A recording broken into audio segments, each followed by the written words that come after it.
차에서도 집에서도 운동하면서도 편하게 들을 수 있는 건강 수다 시간, 여러분의 몸과 마음을 함께 케어하는 방송 명민정의 바디 온 에어입니다. 안녕하세요. IFBB 비키니 프로 명민정입니다.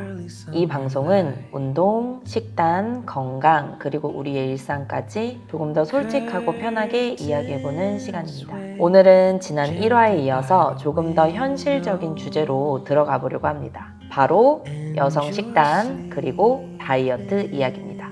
비키니 선수를 실제로 지도하고 계시고 저와 함께 하고 있는 코치님을 모셨습니다. 제 남편이자 팀 MS를 이끌고 있는 리더 문호석 코치를 모셔보도록 하겠습니다.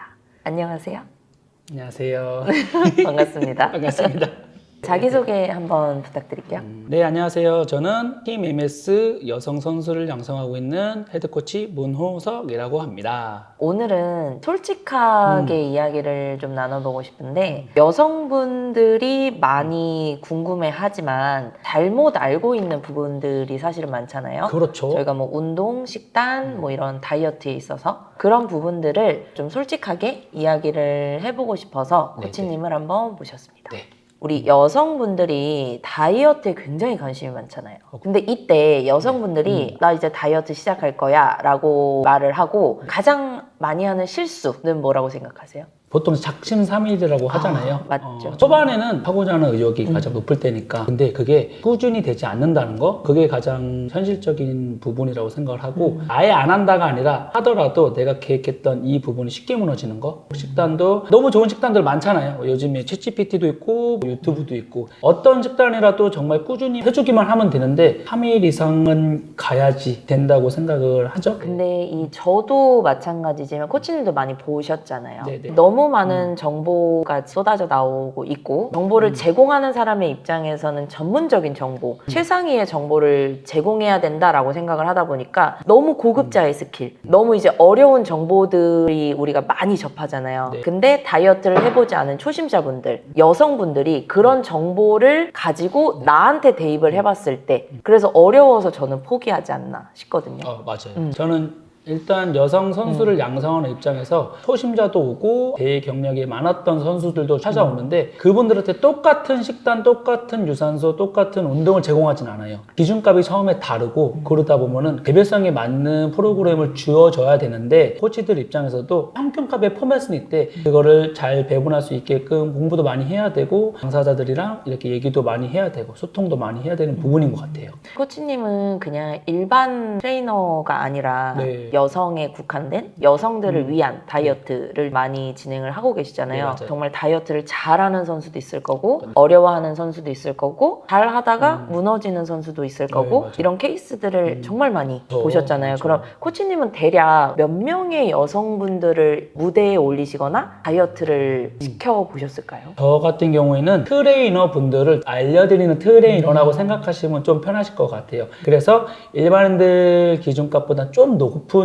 다이어트 강도를 극한의 다이어트까지 하고 있고 이 말씀을 왜 드리냐면은 그런 분들을 제가 한 100여 명 정도 무대에 올리고 있어요. 이 코치 생활을 하신 지 몇 년 정도 되셨죠? 제가 처음에는 재활이라든지 체형 교정 쪽으로 시작한 지는 한 5년 정도? 거기 안에서 일반인을 다이어트 하는 것도 섞어서 10여 년 정도? 10여 년 네. 정도 굉장히 오랫동안 하셨네요. 이제 여기에서 제 자랑을 하자면은 거기에서 극한의 다이어트를 하는 트레이너 선생님들을 무대에 올리는 일은 제가 정확하게 한 5년 정도 5년 지금 정도 하고 있습니다. 그럼 오늘 네. 질문 드리고 싶은 폭이 좀 넓어지는데 네, 언제든지. 가장 기본적인 네. 초심자 여성분들 기준으로 먼저 질문을 들어보면 네. 회원님이 오시면 상담을 하잖아요. 여성분들이 다이어트 상담을 오면 많이 하는 질문이 뭐라고 초심자. 느껴지세요? 초심자. 아. 여기서 말하는 초심자는 대회를 준비하는 트레이너 초심자. 아니요. 헬스장에 처음 온 초심자. 처음 온 초심자. 옛날 경험을 맞아요, 살려서 맞아요. 한번 말씀을 드려볼게요. 처음에 오셨을 때 얘기하는 게 일주일에 운동 몇 번 해야 돼요. 내가 일반 분들 같은 경우는 다이어트를 하려면은 5, 6일 나가야 되는데 이런 거에 대한 부담감도 있으실 거고 이 운동을 얼마만큼 할 수 있는 운동 지속 시간도 많이 물어보죠. 유산소는 얼마나 그렇죠. 돼야 되나요? 그런 운동에 대한 부담감을 처음에 말씀을 해주시고 가장 컸던 거는 각 닭고야만 먹어야 되나요? 아, 맞아요. 저는 그렇게 하진 못할 것 같은데 이게 근데 가장 컸던 것 같아요. 이 닭고야가 대체 언제부터 이렇게 다이어트의 정석 식단이 됐을까요? 우리가 모든 기준값을 잡는 거는 성공한 사람들의 케이스에서 평균값이 정해지게 되잖아요. 맞죠. 대회를 나가시는 분들이 예전에는 극한의 다이어트를 하기 위해서는 닭가슴살이 가장 저지방이니까 순도 높은 단백질을 먹어야 돼. 그래서 찾게 되었을 거고, 고구마 같은 경우도 탄수가 조금 낮은 상태에서 에너지를 낼 수 있는 거, 야채 같은 것도 대회를 나가시는 분들의 몸의 기준값에 맞춰져서 트레이너 분들이 일반 회원님들한테 적용을 하게 되면서 그렇게 된 것 같아요. 대회 준비할 때 식단이 저도 그렇고 네, 네, 우리 네. 선수님들도 그렇지만 유지할 수 있는 식단은 사실은 아니잖아요. 맞아요. 그 닭고야라는 게. 그렇죠. 근데 그게 너무 정석처럼 내려져 오고 있어서 사실은 이런 부분도 저희가 좀 더 깊게 대화를 좀 나눠보고 네네. 싶어요. 자, 그러면 이렇게 와서 운동 얼마나 해야 돼요? 기초적인 질문을 물어보는 회원님들이 코치님 봤을 때 이 사람들이 대체적으로 잘못 알고 있다라고 생각하는 다이어트 상식, 이건 진짜 제가 고쳐드리고 싶다. 식단적인 좋고. 부분부터 말씀을 드려볼까요? 우리가 알고 있던 닭고야만 먹었을 경우에는 끝까지 못 빼요. 예전에는 그렇게 해서 뺐을 수도 있어. 근데 저는 체지방률을 10% 이하까지, 킬로그램으로 따지면 3kg까지 빼거든요. 이거를 이해하기 좀 편하게 비교를 하자면은 일반 분들이 바디 프로필 찍을 때 몇 프로 정도냐면은 20% 살짝 아래. 근데 저는 10% 이하까지 빼요. 그런 분들도 닭가슴살, 고구마, 야채만 먹지 않는다는 거예요. 왜 그러냐면은 본인한테 맞는 음식이 첫 번째 우선이기 때문에 어떤 사람은 닭가슴살 먹는 게 너무 비리고 그걸 먹었을 때 막 토할 것 같아. 맞아요. 그러면 본인 몸에 안 맞는 거야. 제일 좋은 거는 본인이 소화할 수 있는 가장 좋은 음식, 닭가슴살이 아니라 다른 단백질로도 상관이 없다라는 거죠. 거기에서 조금 더 지방이 적으면 좋은 거지 닭가슴살만 먹지 않아도 됩니다라고 얘기를 해요. 탄수화물도 마찬가지로 저희 주식이 쌀밥이잖아요. 어떤 분들은 쌀밥을 못 먹어요. 어떻게 쌀밥 못 먹지? 그런 분들이 어렸을 때 고구마랑 감자랑 이런 거 주식이었던 분들이 있어요. 그런 분들 같은 건 또 다른 탄수로 대처를 해야 되고, 여기서 말씀드리고 싶었던 거는 본인한테 맞는 개별성이 맞는 음식군을 찾아서 거기에 대체식품을 조금 그분들한테 맞게끔 해도 괜찮으니 이걸 먹으면 다이어트 했다는 그 개념부터를 좀 바꿔주면 좋을 것 같다. 그래서 그런 부분들을 제가 개별성에 입각해서 그분들이랑 얘기를 해서 먼저 찾아주는 게 저는 우선이라고 생각하고, 그렇게 됐을 때 다이어트식을 먹는 것도 지속이 되고 이게 입 터진 방지도 될 수가 있고, 그런 부분들을 제가 먼저 추천드리고 있고요. 근데 이게 나한테 맞는 음식을 찾아라 굉장히 좋은 거지만 어렵잖아요. 어렵죠? 그럼 나한테 맞는 음식을 찾을 수 있는 좀 팁을 주실 수 있을까요? 일단은 내가 그동안 잘 먹었던 거, 자주 먹었던 거, 우리 몸에는 그 먹었던 음식에 대한 소화 효소가 있거든요. 예를 들어서 땅콩 같은 거 어렸을 때 먹었던 친구들은 알레르기가 없다고 가정했을 때 괜찮아요. 근데 브라질 너트 요즘 유행하죠. 셀레늄이 많아서 브라질 너트 먹는데 막 두드러져 나요. 똑같은 견과류지만 내가 생전 처음 보는 견과류를 먹었던 사람들은 몸에 소화효소가 없는 거야. 그러다 보니까 그런 게 안 맞겠죠. 셀레늄이 많이 들어있는 브라질 너트를 먹으면 좋습니다. 이거는 이론적인 거야. 근데 이걸 먹을 때 내가 못 받아서 몸에 발진이 일어나고 알레르기가 일어나는데 그래도 이걸 먹어야 되나요? 저는 그건 아니라고 생각을 하거든요. 그래서 제일 좋은 거는 내가 많은 양은 아니더라도 내 몸속에 이걸 받아들일 수 있는 음식이 우선인데, 그걸 판단할 수 있는 거는 내가 먹었을 때 역하지 않고 자주 접했던 음식을 첫째로 하고, 거기 안에서의 성분은 요즘에 많잖아요. 뭐 어플에도 많이 나오고. 그래서 닭가슴살, 고구마, 야채라는 기본값에서 성분이 비슷한 거를 찾아보면 좋다. 그런 것도 있잖아요. 많이 발달이 되다 보니까 장내 미생물 검사, 맞아요. 네네. 이게 조금 금액대가 있기는 하지만 몸을 만들어 보고 싶고 정말 나한테 맞는 식단을 찾아보고 싶다 하시는 분들은 이런 것도 좀 도움을 받아서 어떤 게 나한테 맞지라고 다 먹어보는 것보다는 조금 더 시간을 줄일 수 있는 하나의 팁이 될 수도 있을 것 같아요. 네, 맞아요. 장내 미생물 검사도 있고, 인터넷 보면은 미생물 검사 키트에도 팔아요. 병원을 굳이 가지 않아도 그걸 키트를 사서 검사하고 그 다음에 다시 택배로 보내면은 결과지가 나오거든요. 최근에 저희 회원님 중에 한 분이 몸의 염증 상태가 너무 과하신 분이 있는데 장내 미생물 검사를 하셨는데 맞는 단백질이 딱 하나만 나오셨어요. 닭가슴살. 닭가슴살 이외의 것들은 모두 이 선수님한테는 염증화를 더 많이 일으킬 수 있는 식품군. 지금 그 선수님은 현재 닭가슴살만이 유일한 단백질으로 나오죠. 근데 이분은 좀 극단적이기는 해요. 빌더시다. 어떻게 보면은 빌더로 타고나신 타고나신 거죠. 거다. 근데 사실 이게 닭가슴살이 딱 맞다라는 게 평생은 아니잖아요. 우리가 그렇죠. 지금 현재 상태에 대한 내 몸의 환경을 맞아요. 검사를 한 거니까 네. 그렇게 해서 닭가슴살을 먹고 몸의 염증기가 줄어들었을 때 다시 또 검사를 하면 그럴 수 어떤 있죠. 결과가 네. 나올지 저도 지금 좀 궁금한 상태여서 이런 것도 괜찮을 것 같다라고 생각을 해봤어요. 그러면 반대로 일반 회원님들이 다이어트를 할 때 이런 부분들은 좀 잘하고 있다라고 느껴지는 어떤 케이스가 있으셨나요? 운동을 할 때. 운동 식단, 유산소? 유산소는 저는 기본적으로 일반인들 기준에 지방을 태우려면 호흡을 많이 하는 유산소 맞아요. 운동이 기본이 돼야 된다고 생각을 맞아요, 하거든요. 헬스라는 운동을 가지고 당연히 다이어트를 하는 건 맞지만 둘 중에 하나를 더 뽑으라고 한다면은 웨이트를 가리키긴 하지만 무대까지 올리려면 다이어트도 많이 해야 되잖아요. 유산소는 기본값을 가져야 돼요. 예전에 런닝머신에서 타는 걸 굉장히 지루하고 이거는 진짜 하기 싫어요 라고 하시는 분들이 많았는데 요즘에 러닝 열풍이 들다 보니까 이게 자연스럽게 유산소에 대한 거부감 좀 사라지고 조금 루틴화가 됐다는 거. 그리고 요즘 러닝리도 많이 나가잖아요. 저는 이런 문화가 약간 선진국들이 그런 문화였던 것 같거든요. 미드 같은 거 보면은 부부가 뭐 이렇게 러닝하고 오전에 조깅하고 맞아요. 그런 게 우리나라의 문화에 도입이 돼서 이런 유산소에 대한 거부감이 사라지는 게 오히려 일반인들이 더 빠르다. 러닝을 잘 하기 위한 신발에 대한 발전도 엄청 빨리 되고 우리나라는 그런 것 같습니다. 그러니까요. 빨라요. 저는 진짜 대한민국 발전 속도는 어디든 이길 수 있다고 생각해요. 맞아. 그리고 집중도가. 러닝을 잘 하기 위한 보조 장비들도 어마어마하게 잘 교육도 나오더라고요. 더 디테일해진 거 알아요? 러닝 하면서 그냥 뛰는 게 아니라 이런 교육, 우리나라가 하나에 꽂히면은 확실히 집중도가 높은 나라. 너무 좋은 게 다이어트를 함에 있어서 물론 근력 운동도 빼놓지 말아야겠지만 그렇죠. 네. 유산소 운동이 사실은 주가 되는 건 맞잖아요. 맞아요. 이걸 숙제로 생각하면 안 되는데 이 숙제라는 개념보다는 그냥 나의 하나의 루틴화가 되는 게 아까 프로님께서 말씀하셨던 것 중에 너무 긍정적인 효과들 중에 가장 큰 맞아요. 좋은 점인 것 이런 같아요. 러닝을 하는 거에 있어서 분위기 조성이 되었다는 굉장히 게 좋죠. 너무 긍정적이고 그렇죠. 그 러닝을 뭔가 기록 단축이나 뭔가 마라톤 대회 나가서 몇 분대에 꼭 들어와야 돼 이런 것보다는 러닝이라는 거를 할 수 있게끔 문화가 돼버렸기 네. 때문에 이런 것들을 통해서 우리가 운동을 하면 맞아요. 훨씬 더 다이어트에 도움이 될 것 같다. 맞아요. 너무 좋아요.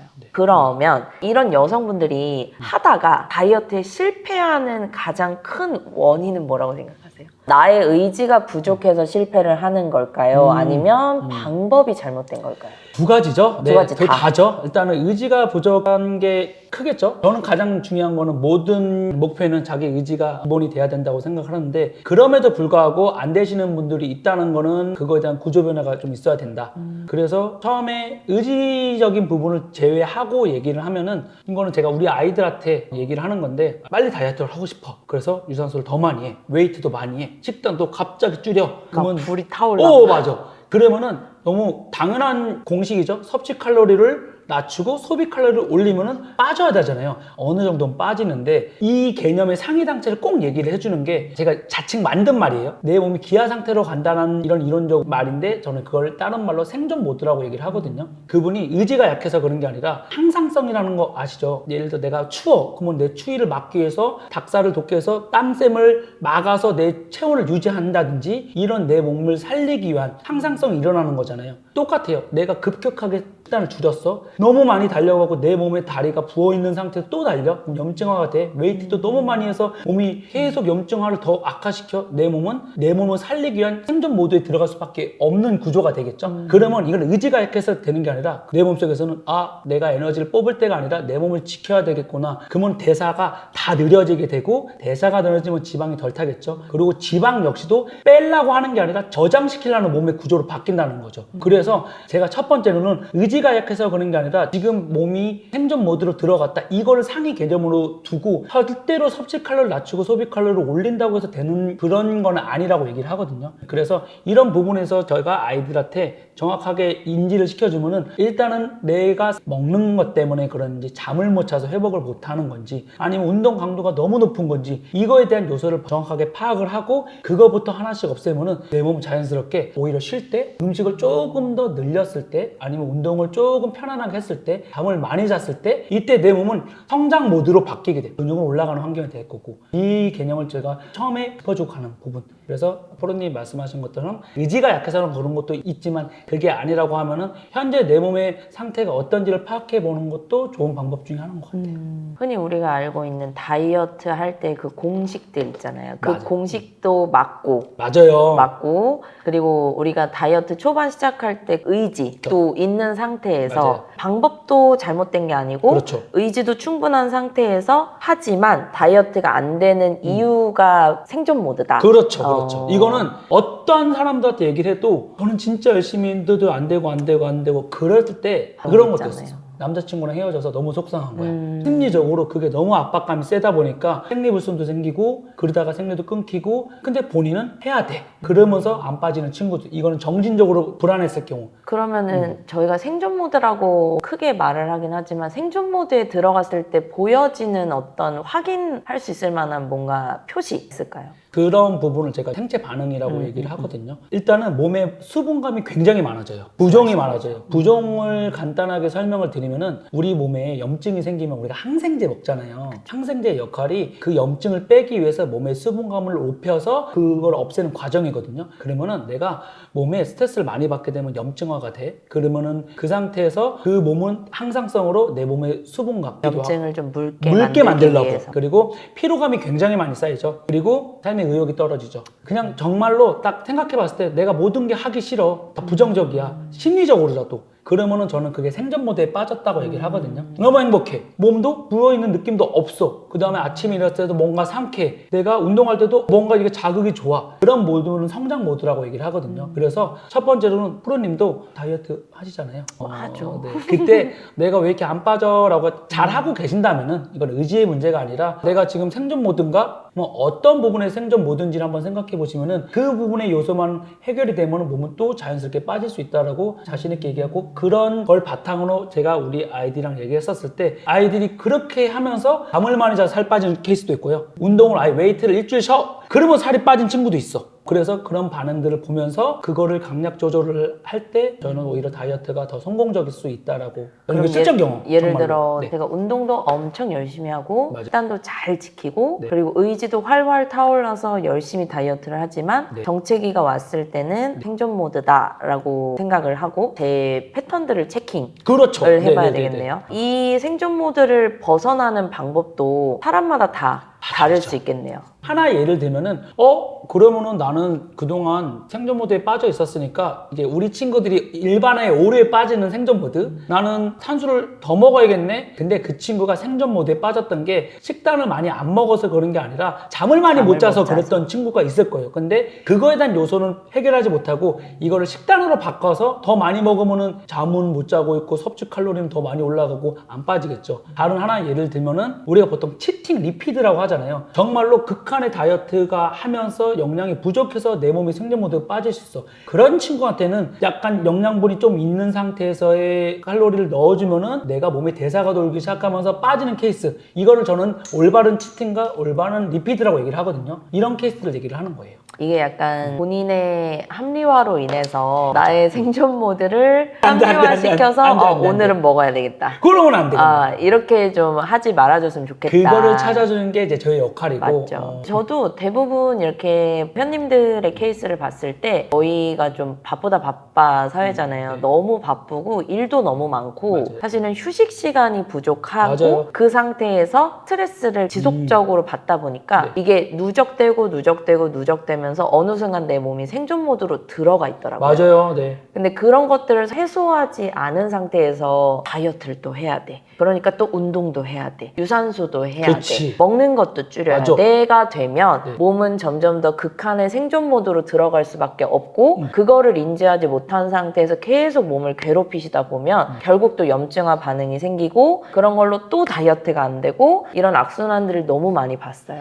진짜 네. 그게 핵심 포인트인데 그거를 잊고 살다 보니까 맞아요. 내가 왜 그런지 모르는데 그거를 옆에서 잡아주기만 하면은 정말로 자연스럽게 다이어트가 풀리거든요. 저희는 다이어트의 기준이 되게 높은 사람들이잖아요. 네. 보디빌딩의 측면에서를 다이어트를 보다 보니까 다이어트 기준이 높은 상태에서 저희는 이런 코칭을 하지만 사실 네. 일반인 여성분들이 이렇게까지 다이어트를 할 이유가 있을까라고 저는 항상 생각이 들거든요. 왜냐하면 네. 상담 오시는 회원님들 대부분이 옷을 입고 있긴 하지만 네. 봤을 때 그렇게 뚱뚱하지 않아 보임에도 네. 다이어트 하고 싶어요가 항상 오셔서 하는 말씀이거든요. 네. 이게 사실 우리나라의 미적 기준이 너무 높고 마른 몸에 대한 추구미가 좀 있어서 그렇지 않나 네. 했거든요. 네. 그럼 코치님 생각했을 때 일반인 기준으로 좀 아름답다라고 생각하는 그 기준선이 있으실까요? 인바디도 좋고 아니면 뭐 이런 사이즈도 좋고 이거는 제 생각보다는 나라별로 평균값은 자연스럽게 맞춰진다고 생각을 하거든요. 165면은 키가 큰 걸까요? 작은 걸까요?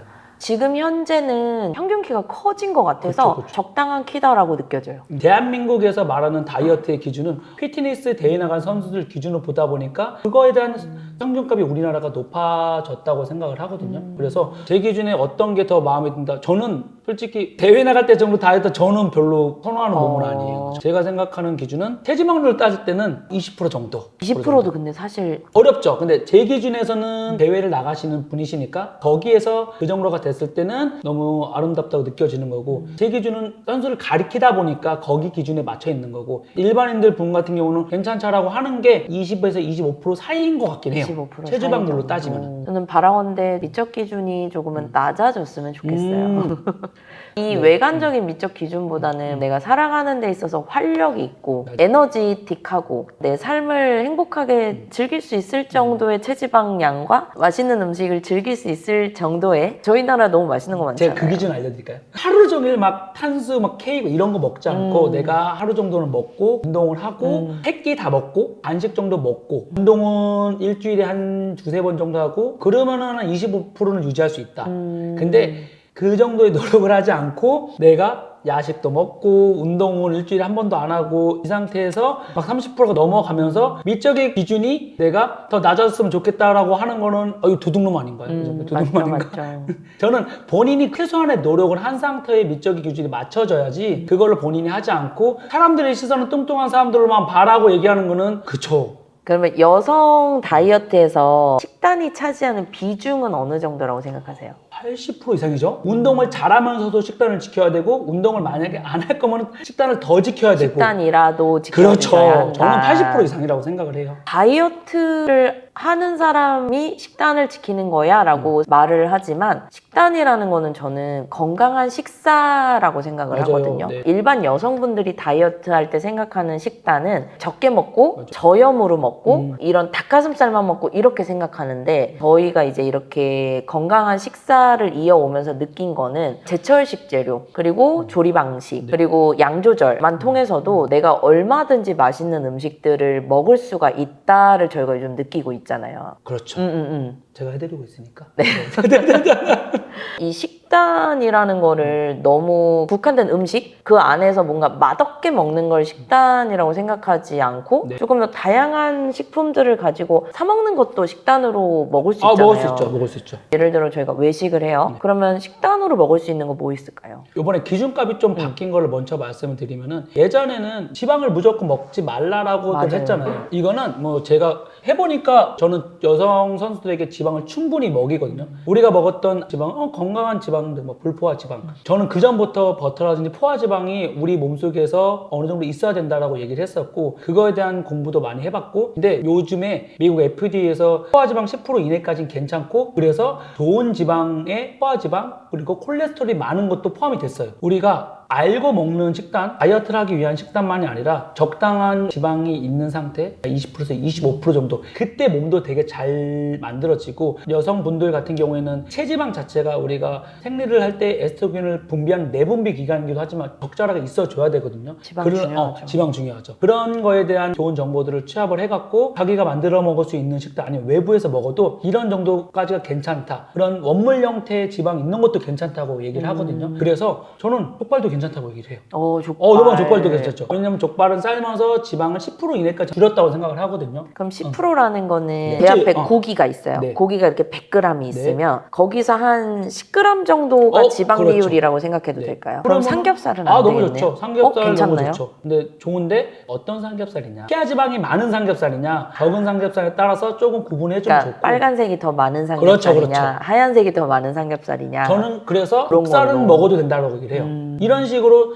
그 기준가에 맞춰서 충분히 먹을 수 있는 게 많다는 거죠. 그럼 족발도 괜찮고 네. 보쌈도 괜찮나요? 괜찮습니다. 보쌈도 괜찮고. 오히려 굽는 것보다 삶아서 지방기를 빼내서 남을 수 있는 거 정도가 좀 조리 방식이 그렇죠. 지방질을 좀 제거할 수 있을 만한 네, 조리 네, 방식. 네. 그러면은 이 기름에 볶거나 튀긴 거는 정말 좋지 않나요? 그 기름이 튀겨져 갖고 산화되기 시작하면은 트랜스 지방으로 바뀌거든요. 이거는 정말 위험해요. 트랜스 지방은 내 몸에 산화를 해서 그 산화되기 시작하면은 생존 모드로 들어가게 되거든요. 그래서 산화되는 지방보다는 산화되지 않는 깨끗한 지방. 그래서 제가 찌거나 삶거나 이 정도의 지방은 좀 좋은 지방. 포화 지방 안에서도 조리 방법에 따라서 다르다. 그러면은 우리가 외식을 할 때도 외식의 종류 그리고 조리 방식 이런 것들을 잘 선택해서 먹는다면 네. 괜찮다. 너무 좋죠. 그것까지도 전 식단이라고 얘기를 하고 맞아요. 저도 이렇게 생각하셨으면 좋겠어요. 이런 현님 있거든요. 쌤, 저 다이어트 하는데 모임이 있어요. 약속이 있어요. 저 가서 뭐 먹어야 되죠? 이러신 분들 진짜 많은데 네. 그럴 때 이제 저희가 깨끗한 이런 조리 방식에 회 드세요. 아니면 뭐 보쌈집 가서 보쌈 드세요. 족발 드세요. 이렇게 얘기할 수 맞아, 있는 맞아. 거잖아요. 결혼식 있어갖고 어떻게 해요? 라고 할 때 저는 오히려 오히려 좋지. 너무 좋지 않아? 식단을 만들어 먹을 수 골라 있는데 먹을 수- 저가 튀김 먹으려고 하니까 우리 제자들 맞아. 그런 것만 생각하다 보니까 안 되는 건데 만약에 건강한 식단을 너가 하고자 하는 마음이 생겼고 그걸 유지하려고 하면은 내가 거기서 셀프로 만들어 먹을 수 있는 것도 너무 좋고 그래서 저는 그것도 좋아해요. 서브웨이.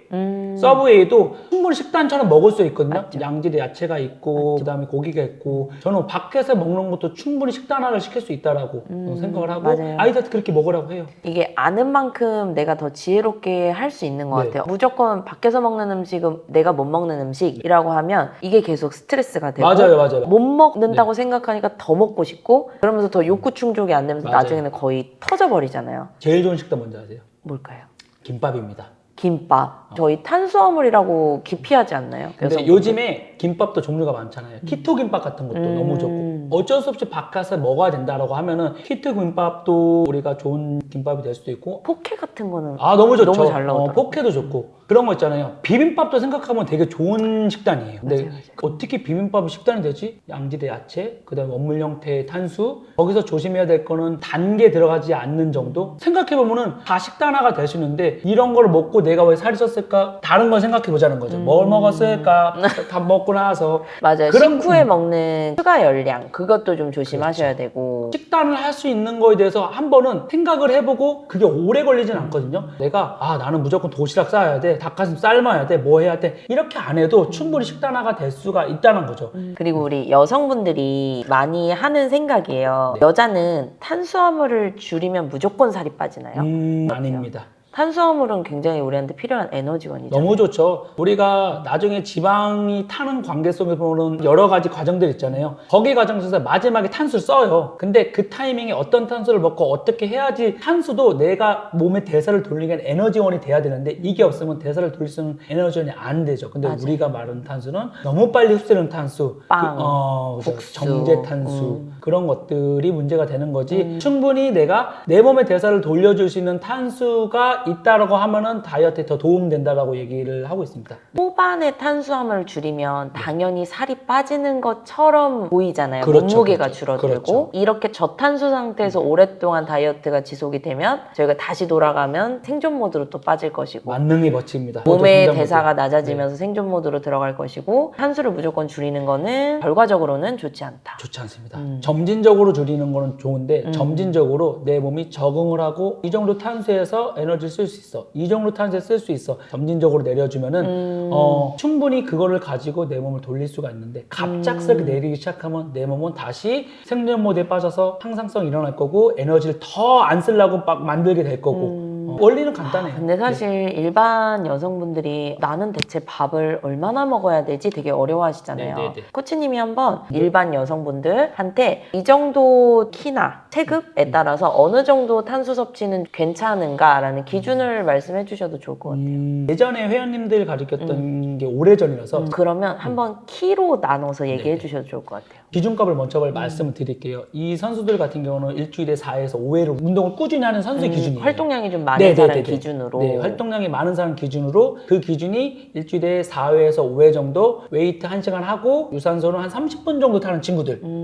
그 기준을 말해야지 그 기준값이 깨진 상태에서 내가 이 정도 키 대비 몸무게 이거는 절대 개별성이 될 수 없을 것 같아서 그걸 말씀드리면은 우리나라 평균 그냥 160이라고 잡아볼게요. 그쵸. 160으로 잡았을 때 오히려 이 정도면 많이 먹네라고 생각할 수도 있어요. 탄수마다 순탄수량이 다르잖아요. 일단은 순탄수가 높지 않고 혈당이 오르지 않는 현미밥이라든지 아니면은 오트밀 아니면은 껍질류라든지 정제가 덜 된 탄수를 먼저 선정을 해드리고요. 근데 저는 쌀밥 아니면 소화가 안 돼요 라는 친구들은 그러면 쌀밥만 단독으로 먹지 말고 반반 섞어 먹어라. 섞어서. 그렇게 해서 그 사람의 개별성을 좀 맞추고 너무 껍질류가 많은 탄수는 또 소화가 안 되신 분들도 있으니까 그래서 그 기준값을 맞추고요. 그게 처음에 150입니다. 근데 선수들은 4회에서 5회 정도 운동을 하기 때문에 4끼를 먹어요. 150g씩 4끼. 네 끼를 근데 이거 먹어요. 사실 요즘 일반인 여성분들 4끼 챙겨 먹기 너무 힘들잖아요. 그렇죠. 보통 많이 드셔봤자 2끼 맞아요. 드시더라고요. 그래서 제가 일반인들 기준으로 다시 변환해서 말씀을 드리면 이렇게 새끼만 먹어도 충분히 빠질 수가 있고 여기서 중요한 거는 단백질을 절대 놓아서는 안 된다라고 얘기를 하는 게 내가 활동하는 거 아니면은 운동하지 않아도 단백질이 없으면 근육이 손실될 수 있고 근육을 구성하는 원료가 들어오지 않기 때문에 꼭 음식에는 단백질을 100g 이상, 닭가슴살 한 덩이가 보통 150g이잖아요. 닭가슴살이 아니더라도 대체할 수 있는 좋은 단백질 생선도 되고 아니면은 제육볶음 나왔어. 근데 국물 그런 건 빼고 제육볶음도 100g 이상 먹어도 되고 고기를 더 많이 드셔라. 고기랑 단백질 양을 꼭 맞춰달라. 그래서 탄수는 150g 정도, 단백질은 100에서 120, 그리고 아까 말했던 좋은 지방은 제가 50g을 먹으라 그래요. 끼니당 50g. 끼니당 50g. 보통 뭐 아보카도로 얘기를 하면 한 4분의 1 정도, 견과류로 얘기하면은 아몬드 10알 정도 그런 충분한 지방을 먹어줘야지 내 몸속에서 우리가 충분히 식단화가 돼서 이제 다이어트가 될 수 있다라고 얘기를 하고 야채도 50g 정도. 그래서 제가 기준값은 탄수 150, 단백질 100에서 120, 야채 50, 지방 50 정도를 먹으면 배부르실 거예요. 근데 이렇게 해서 3끼 정도. 3끼 정도. 근데 생각보다 일반 여성분들이 3끼 챙겨 먹는 게 진짜 그렇죠. 어려우시긴 할 거예요. 어려우시면은 한 끼 정도는 단백질 보충제라고 단백질만 드는 거 보충제. 말고 정말로 깨끗하게 만들어진 탄수랑 깨끗하게 만들어진 단백질이 있거든요. 그런 구성으로 같이 먹으래요. 왜 그러냐면 탄수 충분히 중요한데 단백질 함량이 제일 좋은 게 살이 빠지지 아니에요. 절대. 좋은 탄수가 있는 그거랑 단백질이랑 같이 함유되어 있는 그 보충제를 우리가 선식 먹듯이 미숫가루 먹듯이 그런 식으로 한 끼를 대처하셔도 되고. 저도 잘 챙겨 먹어야 되는 직업인데도 수업을 하다 보면 끼니를 네. 놓치는 경우가 너무 많아서 요즘은 어떻게 중간 끼니를 해결하고 있냐면 단백질 보충제에 네. 견과류 한 봉지, 한줌 견과라고 하죠. 네, 네, 요즘 네, 이렇게 네, 네, 네. 소포장되어서 나오는 맞아요. 그 한줌 견과와 단백질 보충제 네. 이렇게 해서 중간 끼니를 좀 때우고 있거든요. 뭐 좋은 지방도 조금 들었고 훌륭하신 네네네네. 것 같아요. 어차피 저희가 견과류 안에도 탄수가 아예 없지는 않잖아요. 그쵸. 그래서 견과류를 통해서 지방과 탄수를 좀 함께 어. 섭취하자. 약간 요런 작전으로 가고 있는데 단백질 보충제에 탄수는 견과류에 있는 탄수랑 네, 그다음에 지방을 같이 섭취하자. 오, 좋아요. 좀 더 내가 이거를 씹어 먹을 수 있는 여유 시간이 되면 소량의 탄수를 같이 섞어서 먹고 있어요. 너무 좋으신 도시락이나 뭐 이런 끼니를 내가 앉아서 먹을 수 있는 여유가 있으면 너무 좋겠지만 그럴 수 있는 사람이 많지 않기 맞아요. 때문에 보충제나 이런 거 잘 나오니까 그런 걸 좀 활용해봐도 괜찮다. 너무 근데 좋아요. 단백질만 먹는 게 아니라 아니죠. 지방과 소량의 탄수를 꼭 같이 먹어라 같이 먹어야 됩니다. 라는 네, 말씀이시죠. 맞습니다. 여러 가지 좀 눈에 띄는 질문들이 있는데 식단을 얘기하고 있었으니까 네. 요거 좀 물어보고 싶어요. 다이어트 할 때 네. 과일 괜찮을까요? 좋습니다. 과일 너무 맛있잖아요. 어떤 과일이냐? 어떤 과일이냐가 또 어떤 중요할까요? 과일이냐. 일단 과일도 과체류가 있죠. 그 다음에 채소가 있고 딸기랑 토마토 이건 채소류로 들어가잖아요. 그리고 과일 중에서 너무 당분이 많은 과일이 있고 단과일. 네, 그래서 칼로리가 다 적혀 있거든요, 과일에. 100g 단위로 살펴볼 수가 있고 어플도 많이 돼 있으니까. 그 중에서 칼로리가 높은 과일은 제가 일단 제외입니다. 왜 제외냐면은 바당 자체가 지방으로 갈 수 있는 환경들이 되게 많기 때문에 너무 칼로리가 높은 과일은 제외를 하고, 과일 안에서도 과채류, 그 다음에 채소류로 가는 거. 딸기 같은 거 너무 좋죠. 근데 과일만 먹어야 되는데 설탕 찍어 먹으면 안 되고. 네, 토마토. 그런 거 있잖아요. 딸기 쉐이크. 그렇지. 프랜차이즈 카페에서 파는 딸기 쉐이크. 큰일 납니다. 그건 과일이 냉동 딸기 그렇죠. 이런 거 조심하고. 과일 사칭품. 그거 안 돼요. 안 돼. 그래서 과일도 칼로리가 낮으면서도 충분히 단맛을 내는 과일이 있거든요. 추천해 주실 수 있을까요? 저는 방울토마토도 좋다고 생각하고, 토마토 사실 근데 맛있다고 느껴지지 않아요? 스테비아 있잖아요. 계량종 토마토도 있고 딸기도 괜찮아요. 딸기도 약간 과채류나 채소류에 들어갔던 것을 좀 추천을 하고, 블루베리도 괜찮고. 블루베리도 괜찮고. 네. 조금 더 과일을 좀 추천을 해주신다면? 거기에서 제가 아이들한테 조금 더 단맛에 대한 그걸 느끼면서 할 수 있는 게, 포장되어 있는 파인애플 스틱 있어요. 쿠팡에 가시면은 다른 거 가지 마시고 델몬트 제품을 사셔야 돼요. 왜 그러냐면은 그 친구들은 제가 유튜브에서 본 건데 진짜 만드는 공정을 한번 봤거든요. 정말 원물 형태로 해요. 그 다음에 다른 거 안 넣어요. 저렴한 식단일수록 뭔가 많이 들어갑니다. 많이 구성품들이 들어가고, 많이 들어가고. 우리 요즘 막 커피 한 잔 5,000원, 6,000원, 디저트 빵 요만한 거 하나에 7,000원, 8,000원 하는 거는 사실 아무렇지 않게 사 먹는데, 내가 먹는 식사 거기에 박해. 너무 박해요. 맞아, 그것도 맞아. 너무 안타깝긴 하더라고요. 맞아. 진짜 질 좋은 식단, 질 좋은 재료를, 디저트류에 쏟는 돈을 조금 더 식단을 좋은 걸 사는 거를 그 저는 마인드 바뀌는 게 바래요. 쉽지가 않은 것 같아요. 저희 두쫑쿠 너무 비싸잖아요. 막 그쵸. 요만한 거 아이들. 하나에 막 7,000원 이러는데 근데 그거 막 사. 막 사요. 근데 고기 질 좋은 거 조금 비싼 거 사는 건 좀 아까워하시고, 그쵸. 그리고 오일류, 올리브오일 조금 더 비싼 올리브오일 사서 드셨으면 좋겠는데, 맞아.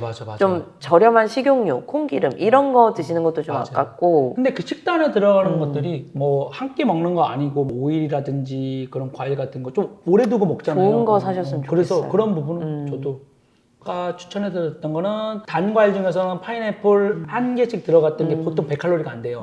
근데 그걸 먹었을 때 너무 많은 힐링이 되고 입 터짐 방지도 되거든요. 그래서 델몬트 제품으로 델몬트 파인애플, 그리고 소포장돼 한 스틱 됐던 한 거. 스틱씩. 네. 확실히 소포장된 것들이 가격대는 좀 있어도 보존하고 맞아요, 신선하게 맞아요. 먹는 데 좋은 맞아요, 것 맞아요. 같아요. 그리고 그 이상을 막 먹지 못한다는 거. 맞죠. 그게 정량껏 맞춰서 내가 자동 절제가 된다는 거. 이런 거 팁인 것 같아요. 내가 만약에 이 먹는 양 자체가 조절이 안 되시는 분이라면 그냥 아예 소분된 거, 그렇죠. 소포장된 거, 우리 이런 아이- 거를 구매를 하시는 게 맞아, 훨씬 맞아. 나를 방지하기에 좋다. 무조건 제가 아이들한테 얘기를 하는 게, 견과류 아몬드는 얘를 10알 먹어, 어떤 친구는 15알 먹어, 이렇게 정해주잖아요. 그러면은 비싸니까 처음에 크게 막 1kg, 2kg짜리 사거든요. 맞아요. 벌크가 저렴하거든요. 근데 어떤 친구가 한 끼에 아몬드 진짜 70알, 80알을 먹어요. 솔직히 아몬드 먹다 보면요 70알 우스워요. 내가 극한의 다이어트를 했을 때는 그거조차도 나도 모르게 들어가게 되다 보니까, 저는 이제는 그렇게 아이들한테, 그 아이들을 못 믿는 게 아니라 나도 모르는 그 뇌의 의식을 못 믿기 때문에 무조건 한봉 견과. 맞아요. 이게 사실은 저도 경험담인 게, 견과류는 뭔가 건강식 같아. 견과류는 많이 먹어도 몸에 해가 될 것 같지 않아 라고 생각해서, 그래 차라리 과자 먹느니 견과류를 먹자 하고 맞아. 과자 먹듯이 견과류를 먹었거든요. 근데 정말 충격적인 진실은 견과류에도 탄수화물이 정말 많아요. 많아요. 이거 많아요, 진짜. 진짜 견과류 생각 없이 마구마구 집어먹으면 밥 한 공기 탄수 우습더라고요. 그 나중에 제가 정리해서 한번 우리 아이들한테 얘기를 해주려고 했던 부분이 이 부분이거든요. 만약에 탄수를 적게 먹을 때는 견과류를 좀 든든하게 먹어서 탄수를 대체하고, 아까 프로님께서 말씀하셨던 견과류로 탄수를 대체하고, 이런 식으로 조합을 하면은 좋은데 그거에 대한 의식이 없다 보니까 그렇게 빠지는 경우도 많은 것 같아요. 견과류는 굉장히 좋은 식단이기는 하지만 절대 다이어트 식단이라고는 생각하지 않아요. 제가 말씀드린 적당히. 50g 정도의 맞아요. 견과류는 괜찮다. 모든 선에서는. 양이 좀 중요한 맞습니다. 것 같고. 네. 치팅데이 치팅. 필요할까요? 모든 여성분들이 알고 있지만 늘 물어보시잖아요. 쌤, 저 오늘 너무 힘든데 치팅데이 한번 해도 될까요? 아니면 쌤, 저 오늘 살이 좀 잘 빠지고 있는데 한번 좀 먹어도 될까요? 저는 이건 사실 보상이라고 생각하거든요. 아까 제가 일전에 생존 모드 말씀드렸잖아요. 이것도 거기에 대입해서 얘기를 해봤을 때, 치팅이라고 하는 거는 거는 말 그대로 보상이 있는데 여자분들 같은 경우에 내가 극한의 다이어트를 했어. 근데 그 어느 순간 탄수를 조금씩 적응되면 줄이고 적응되면 줄여가는 점진적 탄수 내림이 있어야 되는데 내가 급진적으로 줄였어. 아니면 점진적으로 줄인다고 했는데 내가 이 먹는 거로 인해서 생존도에 빠졌어. 잠도 충분히 자고 다 그랬는데 그랬을 때는 저는 리피드 치팅을 하라고 얘기를 해요. 만약에 일반 여성분들이 5kg 정도를 뺐어요. 열심히 운동하고 열심히 유산소하고 식단 깨끗하게 영양분 잘 챙겨서 먹어서 5kg 정도를 뺐는데 치팅이 막 하고 싶어. 그럴 때는 좀 해도 될까요?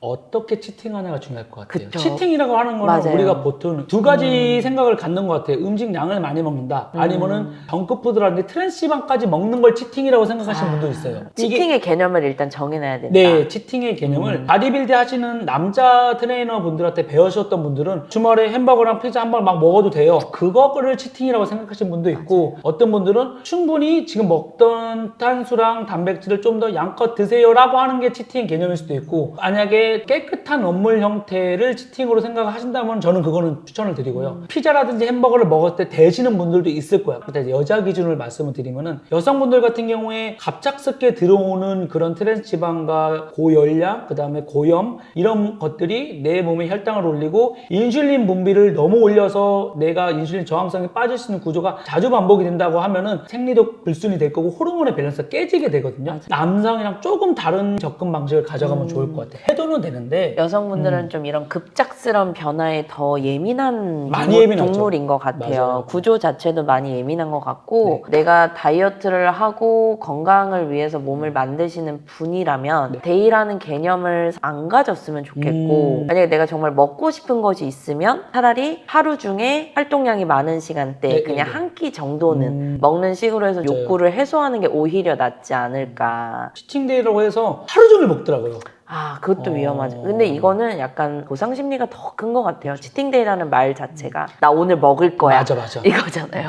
근데 그게 하루면은 또 괜찮은데 제 경험상 이게 가속도의 법칙이라고 맞아요. 먹으면 그게 오늘 먹었으니까 내일 에라 하루 더 모르겠다. 먹고 더 하자 이런 심리적인 맞아요. 연쇄 붕괴가 일어나는 게 위험한 것 같아요. 그럼. 야식을 못 끊는 사람들은 대체 어떻게 해야 할까요? 저녁 먹는 시간 자체가 아예 늦으신 분들도 있을 거고 아니면 밥 먹고 뭔가를 꼭 더 먹는 사람의 야식이 있을 것이고 밥을 늦게 먹는 걸 야식이라고 저는 생각하진 않거든요. 그쵸. 여기서 더 먹는 이제 거죠? 질문 드리는 야식은 내가 충분한 저녁을 다 먹었어. 먹은 다음에 뭐가 막 또 먹고 싶어. 그렇죠. 이런 분들 있잖아요. 뭐 예를 들어 자기 전에 맥주에 뭐가 먹고 싶어. 자기 전에 밥 아까 먹었는데 치킨이 먹고 싶어. 이런 분들 가짜 배고픔이라고 하죠. 이런 분들은 대체 어떻게 해야 될까요? 이거를 못하는 선수들도 되게 많아요. 이것 때문에 무너지는 분들도 많은데 다이어트라는 거는 기본적으로 어느 정도 우리가 정해진 정량을 먹어야 되는데 그 이상을 먹으면서 다이어트는 할 수는 없다고 생각을 하거든요. 진짜 먹을 거면은 단백질과 야채 이런 지방화가 덜 될 수 있는 원료로 일단은 시작을 하자라고 얘기를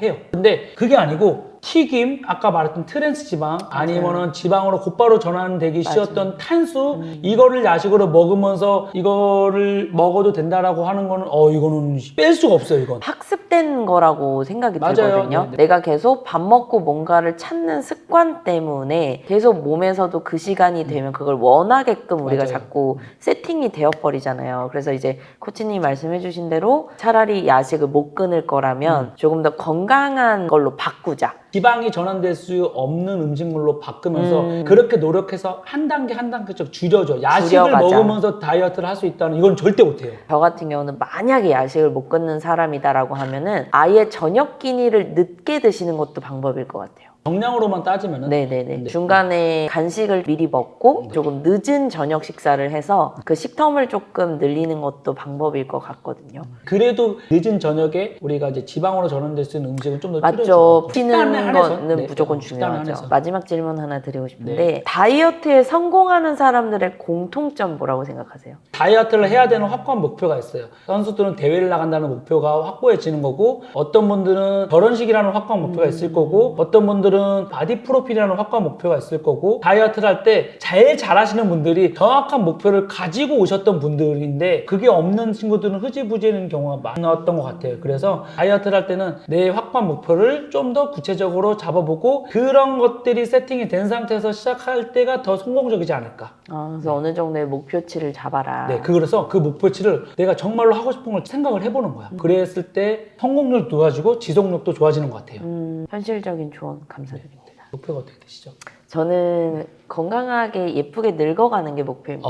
근데 그래. 그러기 위해서는 이제 제 스스로가 좀 건강해야 될 것 같고 네, 맞아요. 아름다운 몸을 만들기 위해서는 저는 정신 건강이 되게 중요하다고 생각을 하거든요. 그래서 제가 오실 때마다 설거지를 좀 하고 밥을 차리고 정신 건강에 좋게. 정신 건강이 굉장히 중요하다고 중요한 거죠. 생각을 성장 하고 모델을 만들어드리고 있는 거예요. 내가 지금 현재 할 수 없는 너무 먼 목표를 설정하시기보다는 가까운 목표, 예를 들어 나 이번 달에 1kg만 뺄 거야. 이번 달에 뭐 그것도 괜찮아요. 3kg만 한번 빼보자. 맞아요. 이런 식으로 내가 근접한 목표를 먼저 설정을 하시기를 바래요. 그래서 너무 좋다. 너무 어려운 목표를 설정을 하면은 정신 건강이 많이 안 좋아지더라고요. 맞습니다. 가장 중요한 거는 내가 이룰 수 있는 목표를 설정해서 자존감을 잃지 않고 네. 계속 더 큰 목표를 향해서 점진적으로 나아가는 거를 저는 추천을 드려요. 네. 오늘은 여성 식단과 다이어트에 대해서 조금 더 현실적인 이야기들을 나눠봤는데 다이어트는 단순히 적게 먹고 무조건 참는 게 아니라 내 몸에 맞게 그리고 좀 오래오래 할 수 있게 이게 정말 중요하다는 걸 다시 한번 느낀 시간이었습니다. 다이어트는 누가 더 강하게 버티느냐가 아니라 누가 더 오래 꾸준히 할 수 있느냐의 싸움인 것 같아요. 오늘 이야기 들으시면서 나도 이렇게 해봐야겠다 하나라도 느끼셨다면 그걸로 저희는 충분하다고 생각합니다. 여러분들 너무 조급하게 생각하지 마시고 조금씩 하지만 꾸준하게 자기만의 페이스를 만들어 가셨으면 좋겠습니다. 오늘 함께 해주신 코치님 소감 한번 부탁드릴게요. 제가 가지고 있던 현실적으로 하고 있는 방법에 대한 거를 한번 공유를 해봤고요. 또 다음 기회가 된다고 하면은 현실적인 경험을 바탕으로 많이 전달해 드릴 수 있는 코치가 한번 돼보도록 하겠습니다. 네, 감사합니다. 여러분도 들으시면서 공감되셨던 부분이나 궁금한 점이 있으시다면 댓글로 꼭 남겨주시고요. 다음에는 더 재미있는 주제로 돌아오도록 하겠습니다. 여러분의 일상 속에서 작은 변화가 시작되길 바라면서 지금까지 명민정의 바디온 에어였습니다. 감사합니다. 감사합니다.